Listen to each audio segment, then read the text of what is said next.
one of the things that's really interesting about Marduk, I'll just give you a couple of his features, but he has eyes all the way around his head. He's elected by all the other gods to be king god, so that's the first thing. That's quite cool.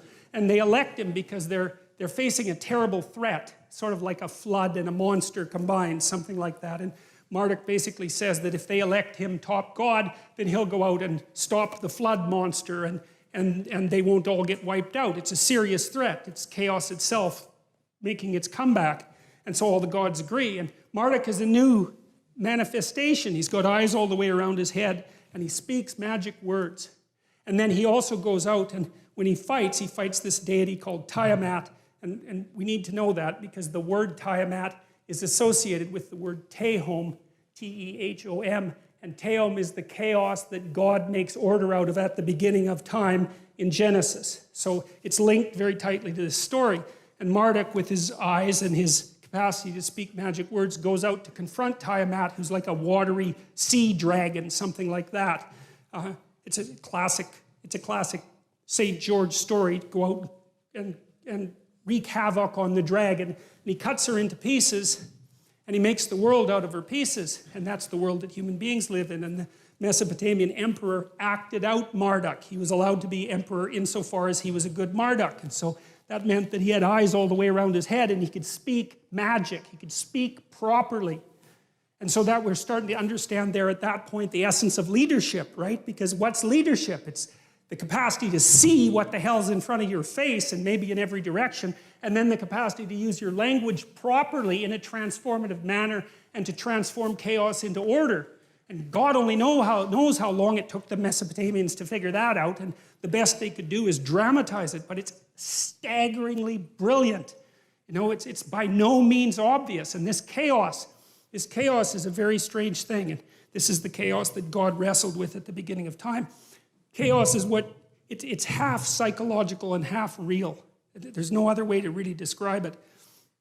The chaos is what you encounter when you're thrown into deep confusion, right? When your world falls apart, when you encounter something that blows you into pieces, when your dreams die, when you're betrayed. It's the chaos that emerges, and the chaos is everything at once, and it's too much for you. And that's for sure. And it pulls you down into the underworld. And that's where the dragons are. And all you've got at that point is your capacity to bloody well keep your eyes open and to speak as carefully and clearly as you can. And maybe if you're lucky, you'll get through it that way and come out the other side. And it's taken people a very long time to figure that out. And it looks to me like the idea is erected on the platform of our ancient ancestors, maybe tens of millions of years ago, because we seem to represent that which disturbs us deeply using the same system that we use to represent like serpentile or other carnivorous predators.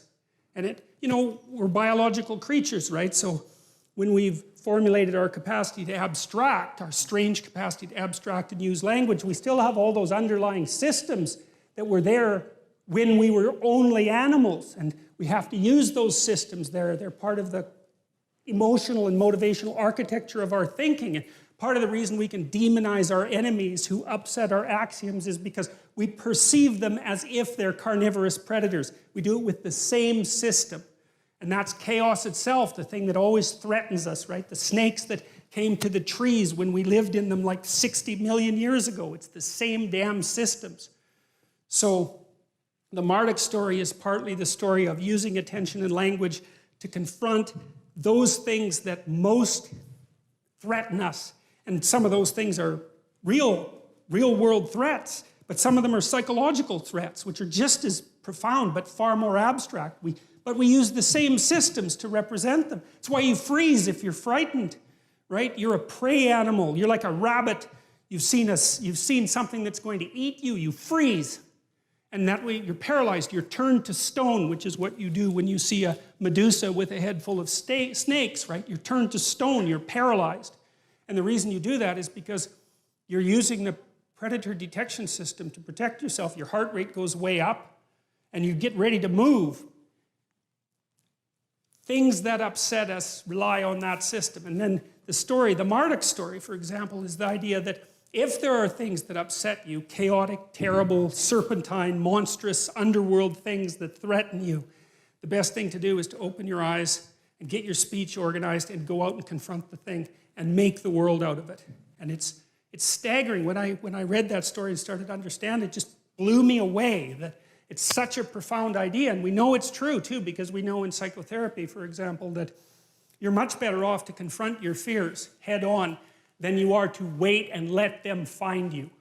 And so partly what you do if you're a psychotherapist is you help people break their fears into little pieces, the things that upset them, and then to encounter them one by one and master them. And so you're teaching this process of eternal mastery over the strange and chaotic world.